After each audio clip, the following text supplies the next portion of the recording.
Nigel, thank you. Good evening. The news at 7 o'clock. Boris Johnson has been referred to the police by the Cabinet Office over two new claims he broke lockdown rules during the pandemic. It's alleged his ministerial diary revealed friends made visits to Chequers between June 2020 and May 2021, whilst the Met Police have received a report of potential breaches of the health protection regulations at Downing Street during the same period. Mr Johnson has written to the Cabinet Office denying rule breaking. Also in the news today, a sex offender who murdered a 7-year-old girl in 1992 was today jailed for life with a minimum term to serve of 29 years in prison. 55-year-old David Boyd lured little Nikki Allen to a derelict warehouse in Sunderland's East End before stabbing her. He remained at large for over 30 years until he was convicted of murder earlier this month. Northumbria Police first prosecuted the wrong man, George Heron, who was later cleared after a trial in 1993. A former Metropolitan Police officer accused of failing to properly investigate Wayne Couzens over incidents of indecent exposure has been found guilty of gross misconduct. Samantha Lee was tasked with conducting an inquiry into the incidents in 2021, during which Couzens had exposed himself to female members of staff at a restaurant in Kent just weeks before Sarah Everard was killed. Samantha Lee was found to be dishonest, claiming the CCTV at the restaurant had been automatically deleted. And CCTV footage has been released showing a police van following two people on an e-scooter yesterday, just minutes before a fatal crash that sparked a riot in Cardiff last night. The two teenagers who died have been named locally as Kyrese Sullivan, who was 16, and 15-year-old Harvey Evans. Violent unrest followed in which 15 officers were injured. South Wales Police Chief Superintendent Martin Stone says a number of arrests have been made and there will be more to follow. We can confirm that the following investigations have been carried out so far, and when the collision occurred, there were no police vehicles on Snowdon Road. A police vehicle in Grand Avenue responded to the report of a collision, attended the area, and officers performed CPR. The investigation has involved the studying of CCTV and tracking data from the police vehicle. At this stage, we do not believe any other vehicles were involved. The German authorities leading the Madeleine McCann investigation say a major search has been going on today at a reservoir in Portugal after a tip-off was received. Dozens of Portuguese police and other specialists have been searching an area 30 miles from where the 3-year-old went missing 16 years ago. The main suspect, Christian Bruckner, is facing sex offence charges in Germany and was in Portugal around the time Madeleine disappeared. On TV, online, DAB+ radio and the TuneIn app. This is GB News, Britain's news channel.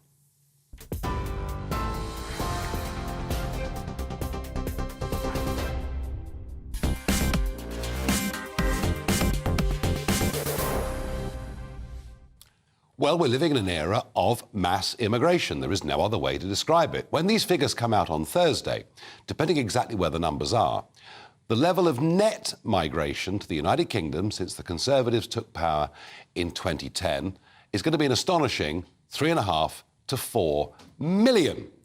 And as we know from EU nationals at the time of the referendum, that probably is an underestimate. So here's a party that's promised us tens of thousands a year, and it's turning into many millions over their term in office. And we're having a big debate about economically whether we can survive without large numbers of people coming into the country, what the impact is on GDP and whether it is a net benefit. Well, it may have been at one time. I think now that's rather dubious. What we never discuss are the cultural impacts of this. Why do I say that? Well, if you have communities coming into Britain from all over the world, but you have a degree of integration and assimilation, then things seem to work pretty well. But if people come into this country and maintain cultures from other countries that may not be consistent with ours, well, maybe then we have real problems. And you might remember last year in Leicester, night after night, there were sort of marauding gangs of Hindus and Muslims basically having street fights, which did raise a lot of eyebrows. So I think we maybe do have a little bit of a problem here. But what do you think? Is multicultural Britain working? Give me your thoughts, Farage@gbnews.com. Now, this weekend in Birmingham, there was a screening of a film. The film was called The Kerala Story. Let's have a look at a short clip of it. Because Allah always protects us. Are you trying to say only Allah protects?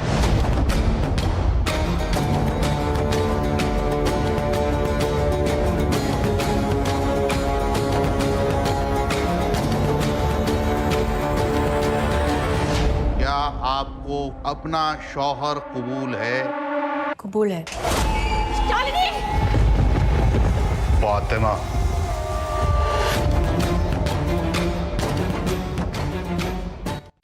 Now, it's pretty full-on stuff. It is about Christian and Hindu girls being taken into the religion of Islam, being trafficked, being treated badly and potentially becoming terrorists. You could link it, I suppose, in some ways to the Shamima Begum story.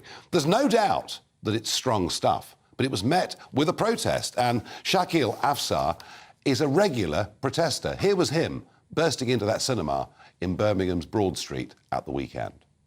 You should be ashamed of yourselves. You should be ashamed of yourself. This is propaganda. Sunni world should be ashamed of themselves. I will not get out. I will not get out. For the security, I wish to speak to the manager about the Islamophobic nature of this film. Call the manager. Call the manager. You can see that we have lived coexisted with Hindus, we have coexisted with atheists, with Sikhs for many years. This film by the Narendra Modi and the BJP Harami Hindutva RSS has been made to divide us. I have no problem with anybody. I will not be leaving. Well, Shakil Afsar joins me now. He describes himself as a Kashmiri independence activist. Good evening. Thank you for coming on the programme. I'm very struck watching this that the politics and division of the subcontinent is now playing out on the streets and cinemas of Birmingham. What we must remember that this is a film being supported by the current Indian administration, by the Narendra Modi government. What we must also remember is as British citizens, we have accountability to the people of Kashmir. This film directly perpetuates that if you say free Kashmir, you are an ISIS terrorist. This film perpetuates that if you use the term free Kashmir, and as you will know that according to the United Nations resolution, the Kashmiris have been promised the right of self-determination. And the British is directly responsible for the mess that has been left behind in the Asian subcontinent. We cannot wash ourselves away. Well, the breakup. Just to answer your question, Nigel, I believe that this is propaganda by the Indian administration and the Narendra Modi, who has made this tax-free in certain areas. However, hang on a second. I accept that the rapid breakup in 1947 of empire was done quickly, with a huge loss of life, and in retrospect should have been done differently. Absolutely.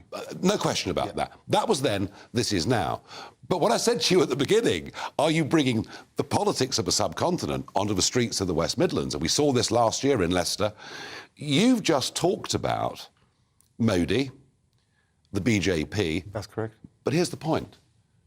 Modi is the democratically elected leader of India. He's been elected twice. He'll probably run for a third term. And also, to answer your question, he's also the democratic elected leader that is holding the G20 summit in occupied territory.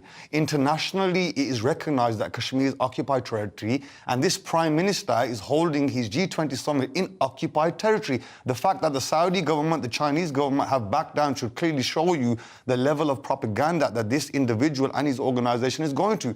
We have no issue with people watching the film. Our issue is the fact that the false propaganda, the false narrative that it perpetuates, the film starts with the fact of it saying it's based on true events. The film had its whole trailer removed because the unfactual data of 32,000 girls. We as British Kashmiris, we as British Muslims believe that this film has been pushed out by the Narendra Modi to discriminate and disproportionately affect Muslims. You would never have an anti-Hindu film. You would never have an anti-Jewish film. The 32,000 figure is, of course, highly disputed. The fact that young women are trafficked by some extremist Islamic groups and have been involved in the wars in Syria and elsewhere cannot be denied. It cannot be denied. The same way the right-wing activists who are shooting up people in schools, the right-wing activists who have their beliefs, you will have terrorism in every community. You will have, violence in every community. As a British Kashmiri, I want to urge to every single one of you watching this, you can watch the film. But what you must remember is this is being directly pushed by the Narendra Modi government. Just to finish, because you've called me here. The feeling. Just to finish. This being pushed, the fact that the government of India is making this tax-free in certain areas, what agenda do they have? What agenda do they have? It's a democratically elected... Whatever we say about India, it is a genuine democracy, the largest active democracy in the world. So they say. See, I wonder... I could argue that. Well, I think it is, but I just wonder here, really what we're seeing playing out is the extreme distaste that many Hindus have for Muslims and vice versa. There is a large degree... Look, I personally... Let's be honest. I have to disagree. There's a large degree of racial hatred between the two groups. I have to completely disagree. And it's real, isn't it? Because my mother originates from a completely different background. My mother originally came from a completely different background, a completely different religion. I have family members, friends who are Hindus, Muslims, Sikhs, Buddhists. The fact is this, that you could even see the BBC report that recently came out on labelling and providing evidence that Modi, the Prime Minister of India, was the butcher of Gujarat. In 2002, as the Chief Minister, he was directly responsible for the killing of innocent people. This same person... He's still been elected. No doubt, this same person 2-3 weeks ago in his election rally asked and demanded people to go and watch the film, and he made it tax-free in certain areas. We have no issue with the freedom of speech, but when the freedom of speech is inciting violence against Muslims, inciting violence against Kashmiris, we can never and we will never, Nigel, accept that. Well, let me pick up on that, all right? Fire away. Do you respect British democratic values? Absolutely we do. Do you respect the rule of law in this Absolutely country? we do. Right. Let me show you a quick clip of you taken, I think, last... Fire away. Of Birmingham will not tolerate the disrespect of our Prophet, peace be upon him, and there will be outcomes from your actions. You will have repercussions for your actions. We have been trained from birth that we must defend the honor of our Prophet, and we will lay our life on the line. You know, to say about another religious group, which you very clearly say there, we've been trained from birth to defend ourselves. We have. There will be repercussions. And absolutely there will be. I would say to you that under our values in this country, that is very, very close to being a threat. And frankly... But this is where you're making assumptions. Not far away. This is where you're making... No. This is where you're making assumptions, Nigel. I listen to your words. And if I was a copper watching that, I think, well, this actually is a direct threat. When we live in a land where we have democratic rights, where we live in a land that we have the right to protest, my actions mean that we will petition against this. We will rally our MPs against this. Why is it that you, Nigel Farage, sir, assume that we are going to pick up rocket launchers and start killing people? When I mean we are going to defend ourselves, I mean we are going to use the democratic means at our disposal to do so, sir. I didn't I know you didn't mention, but you kind of implied that. But it sounds to me... sounds to me that you're prepared to have basically... Street battles. I'm prepared to use every one of my... What will you do? I'm prepared... I'm going to explain. Yep. I'm prepared to use every one of my physical strength, every one of my financial strength, every one of my contacts to make sure that I unearth the barbaric discrimination that is taking place against Muslims. And you know that so well. You left your UKIP party because the fact that Harry was becoming so anti-Muslim. You know the Muslim narrative that exists in our society. I'm sure you left UKIP because of the fact of how anti-Muslim it became, Nigel. You know exactly. I didn't like where it went. And look, I've worked... You didn't like where it went because it was going anti-Muslim. I have worked with many Muslim people over the years. Yes, of but course. I am deeply fearful of Islamism. Well, look, any institution or organisation that pushes violence, pushes hate, that calls for killing people, that calls for hurting people, I, as a Muslim, as a Kashmiri, can tell you utterly on your channel, I condemn. Those people should be locked up and the keys should be thrown away. But when on a governmental level, the Modi administration, which you know, Narendra Modi and his administration and what they are about, when they are pushing a film to be pushed, and when Muslims, because I'm sure you were going to have another guest here who was an ex-Muslim. Now, when Muslims say that we feel disproportionately discriminated, the fact that they are in the opening... Have you watched the film, sir? I've watched the clips. Okay, I've watched the film. In the opening scene of the film... No, you don't like in it. the opening... No, let me finish, because you called me here, Nigel. You don't like it, and some of it's very violent. No, it's not about I don't like it, it's about what it pushes. It's about in the first half. I'm a British-born Kashmiri who believes in the right of self-determination. We now. Nigel, you've called me here. Please let me have my... But I'm saying to you... Nigel, I will give you... You are giving let us me finish. subcontinent politics in Birmingham. It's not, because the largest Kashmiri community outside of Kashmir lives in Birmingham.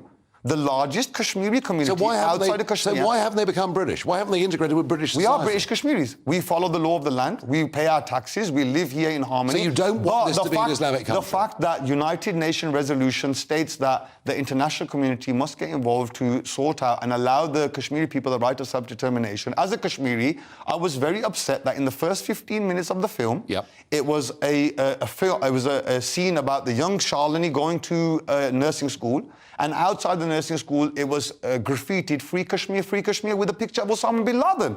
Are we Al-Qaeda? Because we demand the freedom from our oppressors? Do you make a pledge that whatever you do, you will act within the laws of this land? Nigel, even for you to ask me that question, when I stood up against the LGBT indoctrination in our schools in 2019 as one of your... one of your guys said... You are a full-time protester. No, I'm a property developer by trade. I'm a part-time protester. When I become a full-time protester, you will know about it. Let me ask you I give you my pledge. Yeah. I give you my pledge, and senior police officers, I can name one of them, Inspector Neil Kirkpatrick from my constituencies, as senior officers, and even two-star officers will say that Shakil will always, and I pledge to you that everything I do, everything I say will be in the parameters of the law. In this film, I was a customer who was watching, who purchased. I wasn't a protester. I was a customer who bought a ticket. I think you knew what was coming. I bought a ticket. I think you knew what was coming. I bought a ticket in this film. The same way, Nigel, 1 second. I bought a ticket in this film and I was very disgruntled. The same way, if I'd ordered a halal beef burger and somebody gave me a pork burger, I'd be very upset about it, Nigel. I don't buy that. But I do. When you say you'll obey the law and stick within the law, absolutely, I believe you. We are law-abiding citizens. I have a crystal clean record, sir. Well, there we are. That is multicultural Britain, and I fear this battle over Kashmir, free Kashmir, is going to go on forever and ever and ever. In a moment, I'll be joined by Professor Matthew Goodwin. We'll talk about some astonishing figures that he's put out that say housing people who've crossed the English Channel is now costing us more money than has been spent in the north of England on levelling up. Unbelievable, but true. First and foremost, I am a GB News fan, and I was before I was working here. Just love the fact that we're asking the questions that a lot of establishment media won't ask. With a bit of a twist, we not only want to inform you, but we want to keep you entertained. It's worth the drive because you get in and the team's all ready and waiting, they're itching to go, and it's a proper little family. GB News is the People's Channel. It's the audience that makes the programme sing. We're giving our viewers and our listeners a voice. I see the thousands of your letters, tweets, emails, you name it, coming in. Britain is broken. How on earth did we get into this mess? But more importantly, how do we get out of it? The establishment had their chance. Now we're here to represent you. It's time for something different. It's time for GB News. I'm very patriotic. I believe in Britain. Our best days lie ahead. Britain's watching. Britain's watching. Join us here on GB News. The People's Channel. Britain's news channel. I'm Simon Evans. Join me on GB News for Headliners at 11 p.m. What's the scoop? I'll be joined by two of the country's top comedians. That's right. As we take a look at tomorrow's newspapers tonight. We're going to get into trouble. If it's a big story, we'll be covering it. Spill some tea on him. There we go. But we'll also have some fun. I wouldn't stick up a bank. My father didn't love me. So anyway. Headliners every night from 11 on GB News, the People's Channel, Britain's news channel. Westminster is going around in ever-decreasing circles, followed by the media. Britain is broken. How on earth did we get into this mess? But more importantly, how do we get out of it? Join me at 7 p.m, Mondays to Thursdays on Farage, here on GB News. We will have open, rational debate. We've got to work out how Britain moves forward from this. Join us here on GB News, the People's Channel. Britain is watching.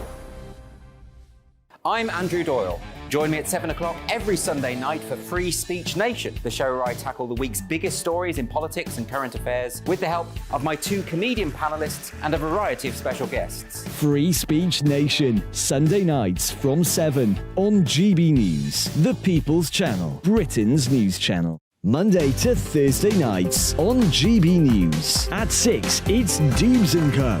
7 o'clock, Farage. At 8, join Jacob Rees-Mogg. And at 9, Dan Wootton Tonight, followed by Headliners. On TV, radio and online. This is GB News. Every Sunday from 11, join Michael Portillo. There will be topical discussion, looking at the week before and the week to come. So kick back and relax at 11 a.m. on Sundays on GB News with me, Michael Portillo. GB News, the People's Channel, Britain's news channel.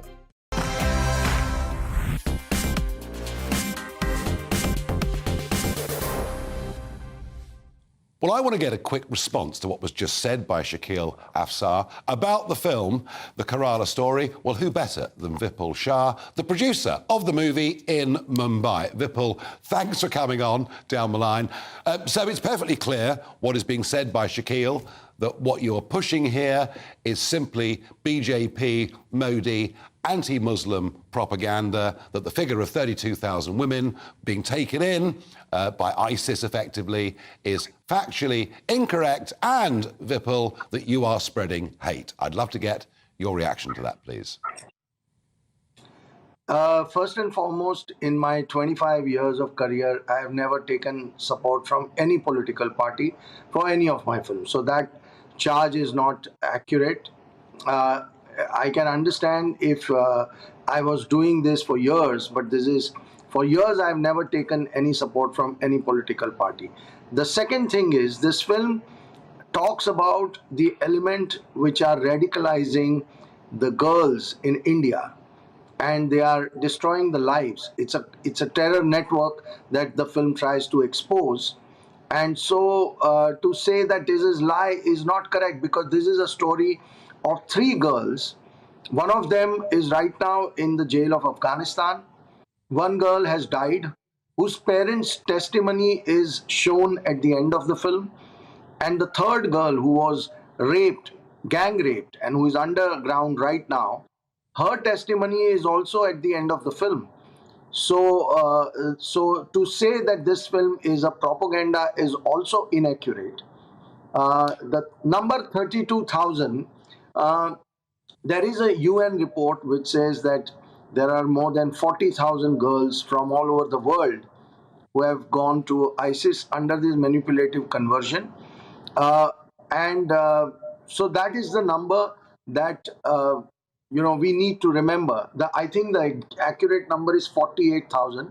We've still been very conservative, and we've spoken about only 32,000 girls. Now, we've never said in any of our trailer or anywhere that these 32 girls are from India. We just said that 32,000 girls have traveled to Yemen, Syria, and other parts of the world and for ISIS, and they've died or they've gone missing. Well, Vipul, thank you for coming on and giving a counterbalance to what Shakil said, and we're very, very grateful for you joining us at this time of the day down the line from Mumbai. Thank you very much indeed. Well, there we are. There's both sides of a story. All of this playing out on the streets of cities of this country. And I suspect that as the years go by, and as these populations increase, and as there's intense dislikes that genuinely exist between the Hindu and Muslim communities, frankly, we're going to see much, much more of this sort of thing. Funny, isn't it, really? We're the ones that are always called the bad guys, hey. Right, joining me is Professor Matthew Goodwin, academic, pollster and author of Values, Voice and Virtue, a book that is going extremely well on the modern British political situation. I've been looking at these numbers. Net migration since the Tories came to power is going to be somewhere between 3.5 and 4 million. Yeah. Truly astonishing figure, given the pledges that are made. I believe it is the great immigration lie, that they've willfully misled the electorate at election after election. And yet, Matthew Goodwin, despite the failures, at the next election they make a fresh promise and everybody believes them. Yeah. Does that break this week? I think this week is a watershed moment for the Conservative Party. I think if you ask voters out there who do they trust on immigration, the most popular answer today is none of them. Not Labour, not the Conservatives, none of them. And I think what we're about to see is the politics of immigration being increasingly linked to these debates that we're having about housing, about the lack of housing, about public services, schools, and levelling up. One of the things I looked at this week was just how much money we're spending putting asylum seekers and illegal migrants in hotels, which is £1.3 billion a year. Now, that is more than we are spending on levelling up funds for all of Northern England, the North West, North East and Yorkshire. So actually, for the Labour Party, this is a political gift. Because, I mean, in many, many ways, the levelling up agenda was part of the reason that Brexit was, of course, the big reason, but part of the reason that Boris Johnson's red wall vote came. I think that's true, but I think underneath all of this also is this broken political economy that we've got, and immigration is the most potent symbol of that. Essentially, what's happened over the last 20 years is like a drug dealer. Our governments on the left and the right have got big business hooked on cheap migrant workers, and as a result, they're not investing in British workers. One of the remarkable things, of course, that Boris Johnson did, which many people don't know, is he removed the requirement for British companies to advertise jobs in Britain first, right? Not very conservative. So here's my prediction. Over the next 5-10 years, the politics of immigration are coming back big time, and increasingly it's going to be linked to these issues like housing, public services and schools. Well, I tell you what, Matthew, you know, I mean, my great task for years was to make the electorate understand that EU membership meant an open door, meant a loss of control. Once that connection was made, the UKIP vote surged, the referendum came. If the public connect to all of those things, then the next political insurgency will be even bigger. Well, here's one stat. We built 204,000 homes last year, and we're running net migration at 504,000. So here's my message to the political class. Can we just get real? Can we have a proper conversation about what is happening in the country today? Can we stop lying to people? Can we stop lying? Now, one of the beneficiaries of all of this could be the Lib Dems. But here was their leader, Sir Ed Davey, speaking this morning on gender issues. Have a listen to this. I think we need to manage this and think about it and debate it with a bit more maturity and a bit more compassion. Well, that's what Sir Keir Starmer once said to me, and he never did answer the question, can a woman have a penis? Well, I've just answered that question. They can. Listen, I've made it really clear that if people, the vast majority of people will have the same gender as their biological sex, but a small number won't. So a woman can have. Quite clearly, a woman can have a penis. Does that do the Lib Dems good? I mean, how popular is this stuff? It's not very popular. You've polled this, It's not very popular, put simply. Now, for the Lib Dem group of voters, there is a contingent who will say, you know what, let's just tear down all the boundaries. Men can become women, women can become men. But for the vast majority of people out there in the country, and they'll know this from our debates on Twitter and so on, it's not the position of the majority. The majority are looking at this stuff and they're thinking, what on earth is happening? And it's not just about the categories, Nigel. This is a really important point. It's what we're teaching children about these issues. Now, I think British politics is about 3 years behind America. And increasingly, through the work of brave MPs who are looking at, you know, we're teaching kids there are 72 genders, we're teaching kids that, how to choke their partners safely. We are basically politicising and sexualising children in a way that I think lots of mums and dads out there are looking at this and saying, this is insane. And by the way, let me be unpopular in Lib Dem land for a minute. We are pushing political beliefs on kids that have no basis in science. So I think the adults have left the room, and I think future generations are going to look back at this and think, you know, you guys really let down a generation of kids. I mean, I hope it is an aberration, and we look back at it as that. Final quick thought, is politics broken? Of course it's broken. Matt Goodwin, thank you very much indeed. In a moment, it's that Madeleine McCann story. It's back. No body has yet been found. We'll get a report from Portugal in just a moment. It's all about family, being in people's living rooms, all the interaction and getting to know who our viewers and listeners are. When I was young, my dad used to say, no, stop arguing. I wanted an outlet that would enable me to give my opinion. People are going through a really hard time right now, and I know that you don't feel like you're being listened to by the establishment. I came to GB News because it's the People's Channel, and I want the audience to have their say on the events of the day. We're dynamic. We do something different. Democracy shows that the wisdom of the nation is in its people. I get to travel to find out what the story is from a personal perspective. The British people aren't fools. We know when we're not being told the full story. We've got to work out how Britain moves forward from this. It's the best country in the world. The establishment had their chance. Now we're here to represent your views. Britain's watching. Britain's watching. Britain's watching. We're proud to be GB News. The People's Channel. Britain's news channel. Join me, Patrick Christie's, Monday to Friday, 3 till 6. We tackle the day's news agenda like you've never seen before. It's high tempo, high octane, the most controversial topics, and the best guests. You will not be able to take your eyes and ears off it. I'm not afraid to ask the questions that you really want answered. 3 till 6 p.m, Monday to Friday on GB News, the People's Channel, Britain's news channel. Join us every night on GB News at 11 p.m. for Headliners, which is 3 top comedians going through the next day's news stories, which is exactly what you need, because when the establishment has gone crazy, you need some craziness to make sense of it. So join us 11 p.m. every night on GB News, the People's Channel, Britain's news channel.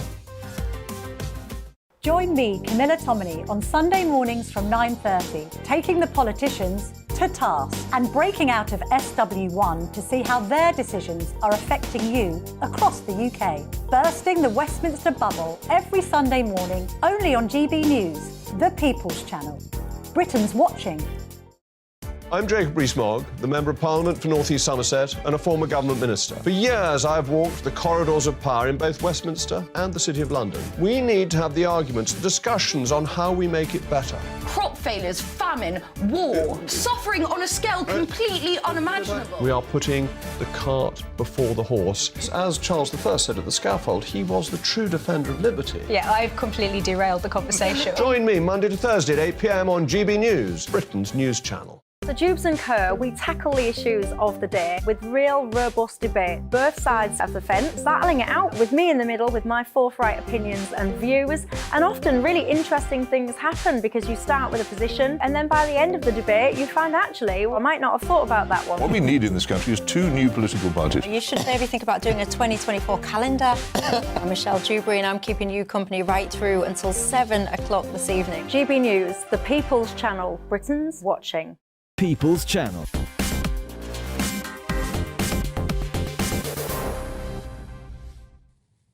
It's 16 years since Madeleine McCann disappeared, but the hunt for her body is back on in earnest. GB News' home editor, Mark White, gives us this report from Portugal today.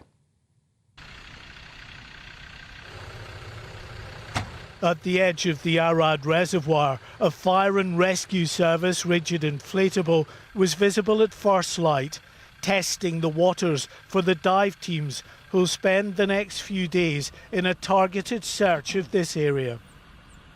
Throughout the morning, dozens of police and other officials arrived at this makeshift staging area for briefings inside these blue tents before being deployed to their search grids.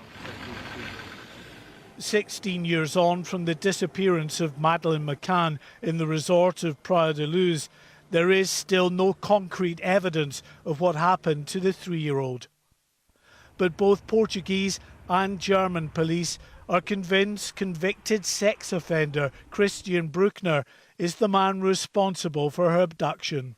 He's currently serving 7 years in a German prison for the rape of an American tourist in Praia da Luz 2 years before Madeleine's disappearance.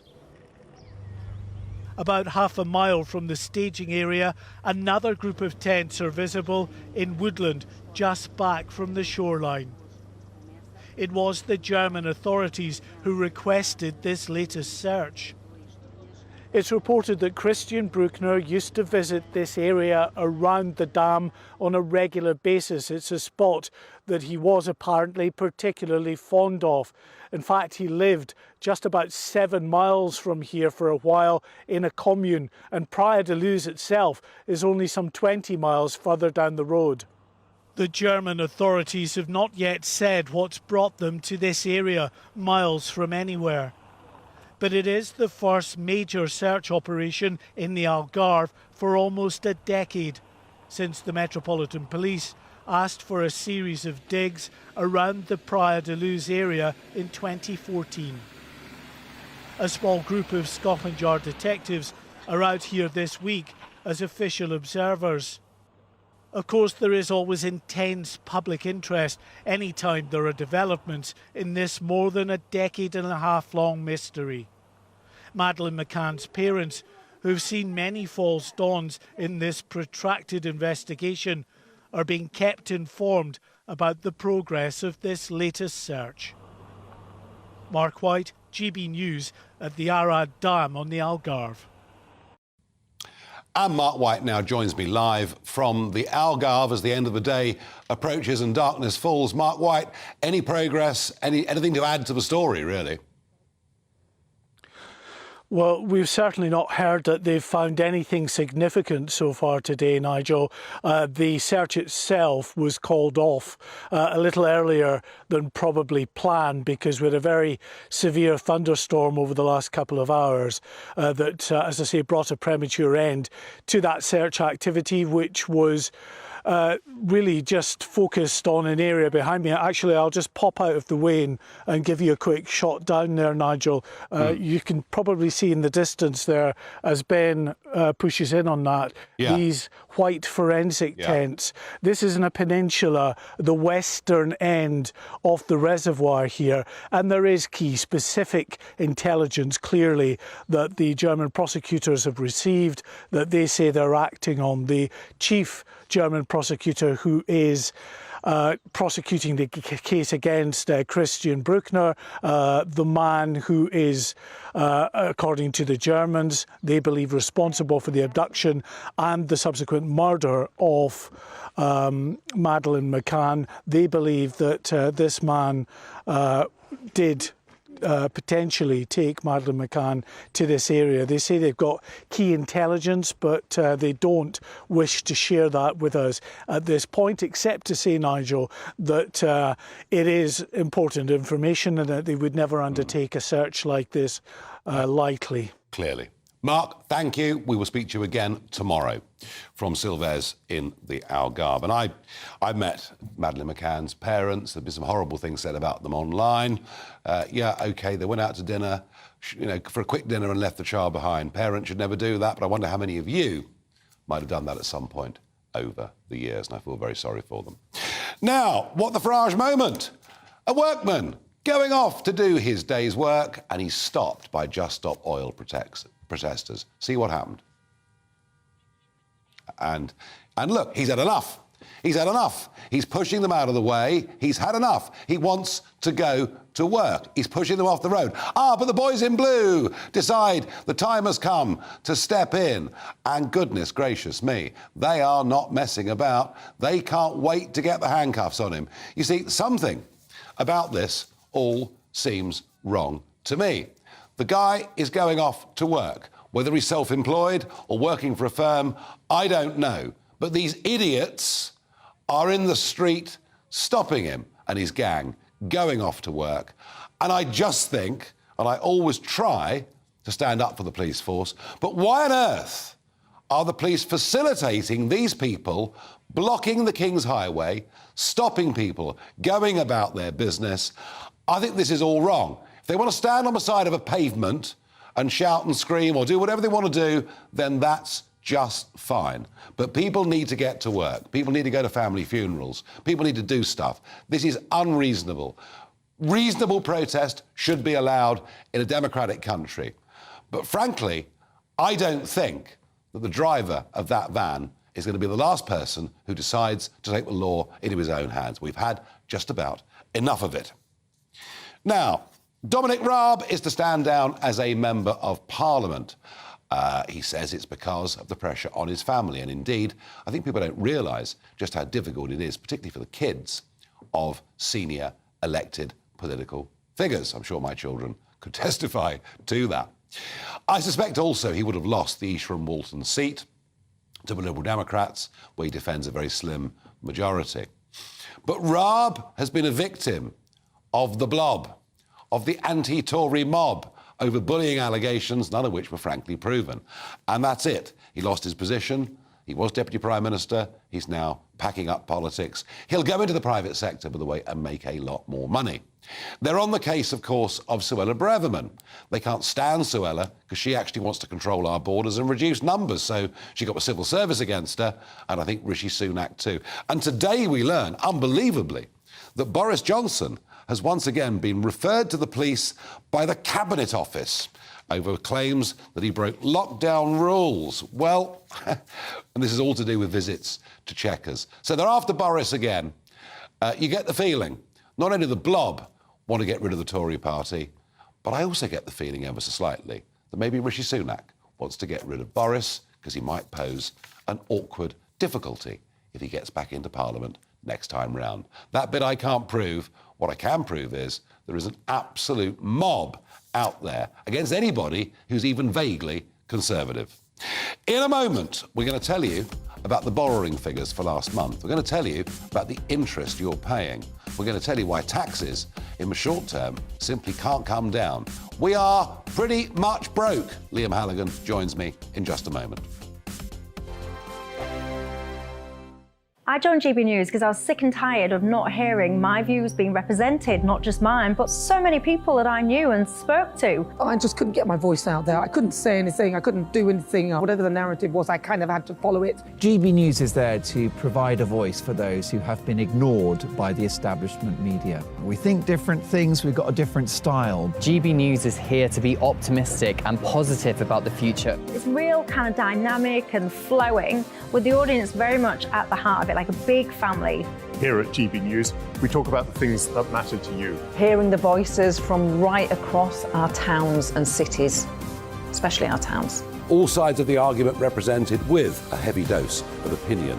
We're on a mission here to make a difference. And the GB News family really is here for you, and whatever time of day you can watch or listen. Britain's watching. Britain's watching. We're proud to be GB News. The People's Channel. Britain's news channel. I'm Mark White. As GB News Home and Security Editor, I cover those key issues that are so important to you. Our authorities, our communities doing all they can to combat violent crime. With the public services under unbearable strain, why are we still failing to control our borders? Defence, the first priority of any government, has been continually hollowed out. Can we trust our politicians to protect the armed forces? Join me, Mark White, on GB News. Monday to Thursday, 9 p.m. till 11 p.m. Join me, Dan Wootton. I'll bring you the sharpest takes and hottest debates. Do you not believe in prison? I don't believe in prison. I'm completely stunned. I guarantee you there'll be no spin, no bias, no censorship. I actually was personally quite offended by it. And no reason to go to bed. So I guess they've always been quite woke. That's Dan Wootton tonight on TV, radio and online. Monday to Thursday from 9 p.m. till 11 p.m. on GB News. The People's Channel, Britain's news channel.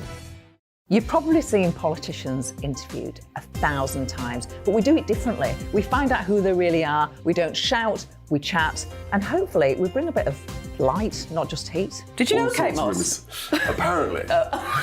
Do you have a pair of jeans or a pair of jeans? No, of course I don't. What would I do with them? My friends are like, oh my God, what's she doing now? Join me every Sunday at 6 for Gloria Meets, only on GB News, the People's Channel, Britain's news channel. Start the day with GB News. We catch up on all the big stories you didn't hear the night before. And take a look at what the world's talking about this morning. That's right, Monday to Thursdays from 6 o'clock. It's Breakfast with Eamon and Isabel. Straight after breakfast, join us, Bev Turner and Andrew Pearce. We're going to take you through till noon.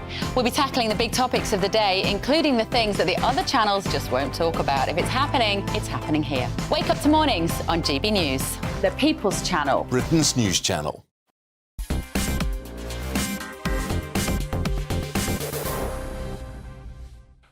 Well, in 2010, I looked on in astonishment as Conservative MEPs voted for the City of London to fall under the regulation of, yes, you've guessed it, the European Union. It would appear, since Brexit, precious little has been done to free us from it. And overnight, Britain's biggest investor from Legal & General says the City of London is falling behind.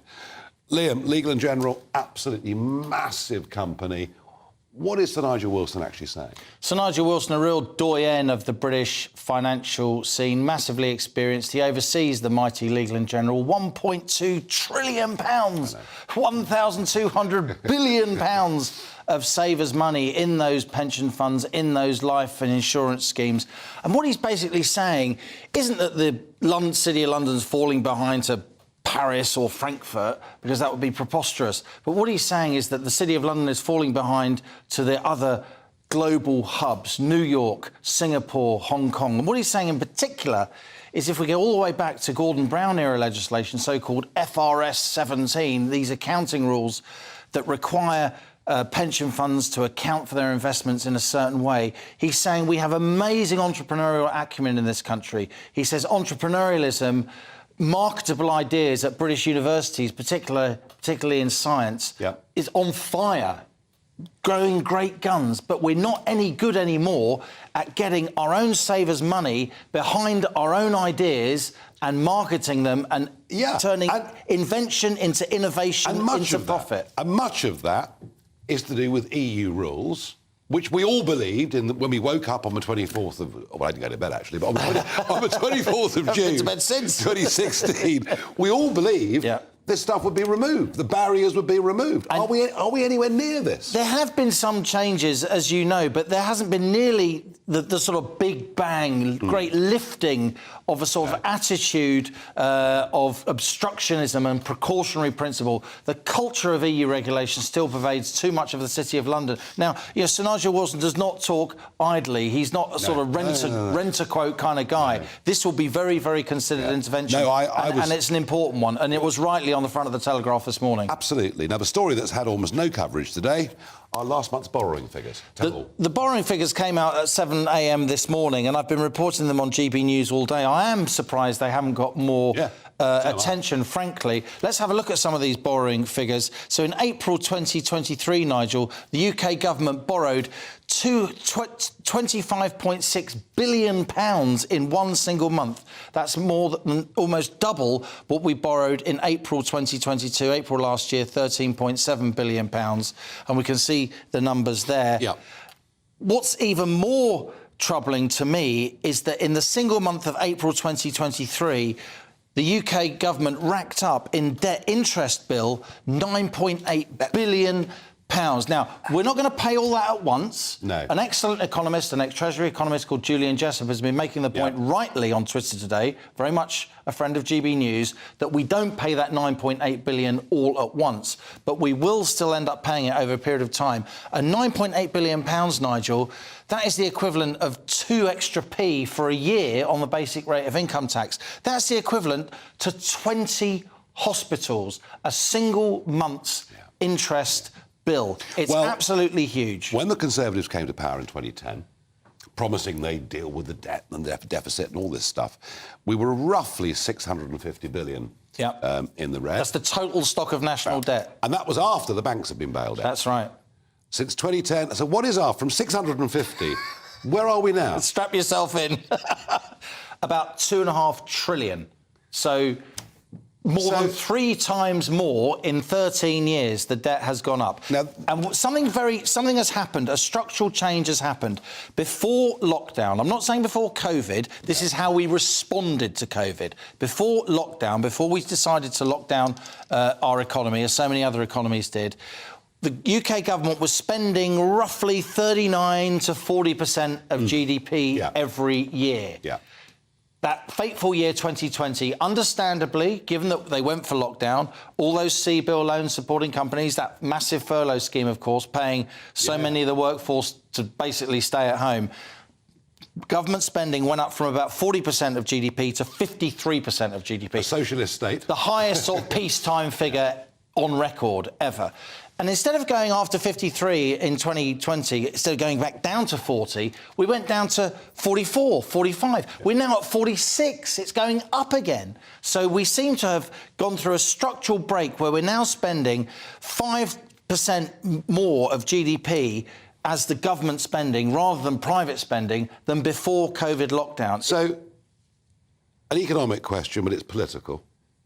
We have a Conservative Party that have put taxes up, and if this borrowing's maintained, those taxes really can't come down. That's right. We have the size of a state growing massively, debt exploding. Do we have to fear anything from Labour? Well, even Labour now are saying it's not all about the money you spend. Keir Starmer gave a speech earlier this week that he wouldn't have dared to give 2 or 3 years ago, saying maybe we need to reform the NHS rather than just spending more money on it. We'll see how he gets on when the public sector unions attack him as and when he gets into power. But what's important is we now have sort of French levels of spending, but a British tax system that isn't sort of culturally and institutionally geared up to deliver French levels of taxation. I think the only way out of this is to grow the economy. But of course, when you've got a tax burden at a 70-year high and rising, when you're raising corporation tax from 19 to 25% at a stroke, when you're freezing tax thresholds, so a fifth of the workforce will now be paying the top rate of tax, at least by 2027, then is that going to encourage growth? And we need growth, and we're back to where we started. It's only growth that allows you to handle these massive level debts. And we're back to where we started. Legal and General telling us great ideas in Britain not being turned into productive ideas. Liam, thank you, as ever. We've got time for a couple of quick barrage the Farages. Alec from Hull is my first. Hi, Nigel, I'm Alec. I was just going to ask, you give a lot of publicity about the Brexit, but why not? Because you've stopped, basically, with the government. Why not get involved in the government and do something about it instead of talking about it? Because people are getting a bit uncomfortable with it. OK, thank you very much. Alec, you phrased it a bit uncomfortable. I thought stronger language was about to come. The last person the government would ever get involved in anything is me. It was quite remarkable. You know, when Donald Trump became elected president of the USA, I had a friend in the White House. Never once did the Conservative government reach out and say, can you help us with this? Can you help us with that? They would rather the national interest was diminished, but their hatred of me was kept at the top of the agenda. But there we are, never mind. Let's go to Ian in Hull, who's got a barrage for me as well. Hi, I'm Ian, and I'd just like to ask Nigel Farage, are you still friends with Donald Trump? And if so, how would you end the war in Ukraine? He says he could end it in one day. Yes, of course I'm friends with him, and I stick by my friends and I support my friends. It doesn't mean I always agree with absolutely every single thing they say, but on the big stuff, I think Trump has been very, very good. I think waking the world up to the threat that China posed, I think Trump did an awful lot to make us think about those things. And I rather like the fact that he was a US president that didn't launch any new wars. All the previous ones seemed to take great glee with it. We were with him in Turnberry the other week, and as he said in the interview, I could end the war in 24 hours. Now, he hasn't exactly explained how he'd do it, but clearly it's the threat of withdrawing funds from Ukraine to get them and Putin to the negotiating table. My big worry, though, with all of this is now, it seems to me that Putin's virtually become a proxy for China, or as he would say, China. Now, I have got Jacob Rees-Mogg here with me. I've kept Liam Halligan in. I think these government borrowing figures, national borrowing figures that came out this morning, haven't been talked about enough. No, I think that's true, but you need to look at which bit of the debt repayment is not cash, but is an uplift in the index-linked bonds, because that isn't a real liability for the government for decades to come, and they've been included as if they were cash. Okay. And that makes the picture look much worse than it is. I will be discussing the economy. I've got John Redwood on to discuss the lunatics of the IMF who hate Brexit and therefore have wanted constantly to downplay the UK's economy for that. Liam Halligan used to work for the IMF. Are you part of the enemy? Are you part of the monopoly? Uncovered. I think Jacob's right. In January, the IMF was saying that the British economy was going to contract by 0.6% this year, massively reported across the mainstream broadcasters, of course. Just last week, they were saying the UK economy was going to contract by 0.3%. Now they're saying we're going to grow by 0.4%. So we're no longer the slowest growing economy this year, according to the IMF. That's a headline that you won't read in many of the papers tomorrow. No, they seem to be very, very anti-British after Brexit. They are. They don't like Brexit, and they're saying that this is all coming about because of the Windsor framework and because we've done pro-EU things, which is absolute nonsense. And the important thing is that these figures sound small, but they are huge. Moving from minus 0.6 to plus 3 in GDP terms, it's just extraordinary. It's just extraordinary. And fiscal terms as well. They're awful. They're awful. And incompetent. Truly awful. They're the worst. So bad. Right, we're over. Let's have a look at the weather, shall we? Good evening, my name's Rachel Ayres and welcome to your latest GB News weather forecast brought to you by the Met Office. So as we go through tonight, it remains pretty settled, though we will start to see some rain in the far northwest. And this is due to some weather fronts that are pushing around the north of this high pressure that is bringing us this pretty settled period of weather we've had through the weekend and into the start of this week. But looking at the detail for tonight, for much of England and Wales, there will be the odd patch of cloud around, but plenty of clear spells too. So in some rural areas, temperatures could drop to around 2 to 4 degrees. Further north, there across Northern Ireland and Scotland, with a bit more in the way of cloud and some outbreaks of light rain across the far northwest. Temperatures staying up in the high single figures or low double figures here. Now, this band of cloud and rain through the day across Scotland will sink southeastwards. Mostly it'll be light rain, but most noticeably there'll be quite a bit of cloud around, so the odd sunny spell here. But further south across much of England and Wales, a dry, fine and bright day with plenty of lengthy sunny spells, though it might just feel a little cool around some coasts where we've got an onshore breeze still. Now, this band of cloud will continue to make its way southwards throughout the night on Wednesday and into Thursday morning. So a bit of a cloudier night to come across eastern England and Wales, as well as some central areas too.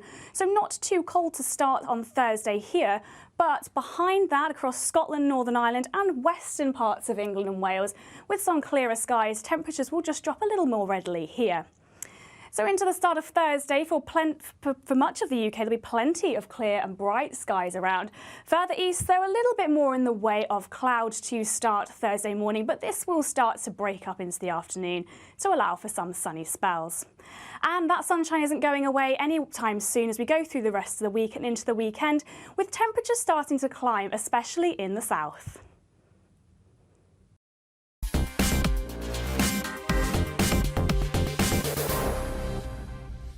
First and foremost, I am a GB News fan, and I was before I was working here. Just love the fact that we're asking the questions that a lot of establishment media won't ask. With a bit of a twist, we not only want to inform you, but we want to keep you entertained. It's worth the drive because you get in and the team's all ready and waiting, they're itching to go, and it's a proper little family. GB News is the People's Channel. It's the audience that makes the programme sing. We're giving our viewers and our listeners a voice. I see the thousands of your letters, tweets, emails, you name it, coming in. Britain is broken.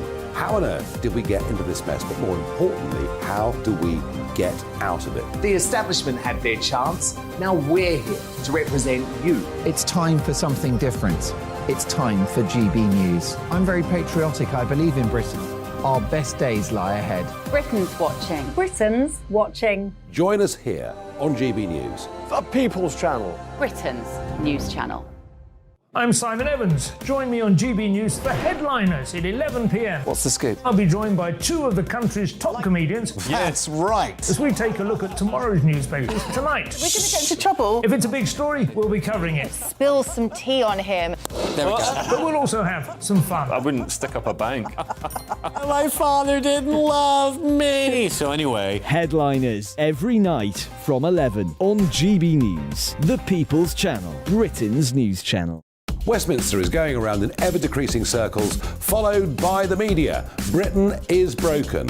How on earth did we get into this mess? But more importantly, how do we get out of it? Join me at 7 p.m, Mondays to Thursdays on Farage, here on GB News. We will have open, rational debate. We've got to work out how Britain moves forward from this. Join us here on GB News, the People's Channel. Britain is watching. I'm Andrew Doyle. Join me at 7 o'clock every Sunday night for Free Speech Nation, the show where I tackle the week's biggest stories in politics and current affairs with the help of my 2 comedian panellists and a variety of special guests. Free Speech Nation, Sunday nights from 7 on GB News, the People's Channel, Britain's news channel. Monday to Thursday nights on GB News. At 6, it's Dubes & Co. 7 o'clock, Farage. At 8, join Jacob Rees-Mogg. And at 9, Dan Wootton Tonight, followed by headliners on TV, radio and online. This is GB News. Every Sunday from 11, join Michael Portillo. There will be topical discussion, looking at the week before and the week to come. So kick back and relax at 11 a.m. on Sundays on GB News with me, Michael Portillo. GB News, the People's Channel, Britain's news channel.